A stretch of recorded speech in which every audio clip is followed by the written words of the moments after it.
Kuwait ആരോഗ്യ മന്ത്രാലയം വിജയകരമായി 2 ഹൃദയം മാറ്റിവെക്കൽ ശസ്ത്രക്രിയകൾ കൂടി നടത്തി. 10 വയസ്സുള്ള കുട്ടിക്കും 50 വയസ്സുള്ള ഒരു പുരുഷനിലുമാണ് ശസ്ത്രക്രിയ വിജയകരമായത്.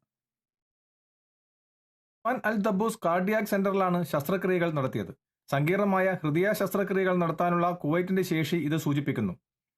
2019, 2021 എന്നീ വർഷങ്ങളിൽ ഓരോന്ന് വീതവും 2023, 2024 രണ്ടും എന്നിങ്ങനെയാണ് രാജ്യത്ത് നടത്തിയ ഹൃദയ മാറ്റിവെക്കൽ ശസ്ത്രക്രിയകൾ. 2025 ഇതിൽ ഏറ്റവും വലിയ മുന്നേറ്റം സൃഷ്ടിച്ചതായി ആരോഗ്യ വിദഗ്ധർ അഭിപ്രായപ്പെട്ടു. ഈ വർഷം 8 വിജയകരമായ ഹൃദയമാറ്റ ശസ്ത്രക്രിയകൾ രേഖപ്പെടുത്തി. അവയവ മാറ്റിവെക്കൽ സേവനങ്ങൾ വിപുലീകരിക്കൽ, ചികിത്സാ സൗകര്യങ്ങൾ മെച്ചപ്പെടുത്തൽ ശ്രമങ്ങളെ ഇത് അടിവരയിടുന്നതായും മന്ത്രാലയം പറഞ്ഞു. രാജ്യത്തെ മെഡിക്കൽ അടിസ്ഥാന സൗകര്യങ്ങളുടെ മുന്നേറ്റം മികച്ച പിന്തുണ നൽകിയതായി consultant cardiac surgeon professor Riyad Al Tarsi പറഞ്ഞു.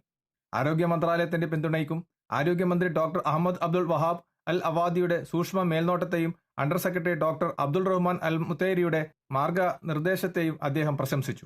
കുവൈത്തിൽ നിന്നും കേരള വിഷന് വേണ്ടി IV സുനേഷ്, വെങ്ങര.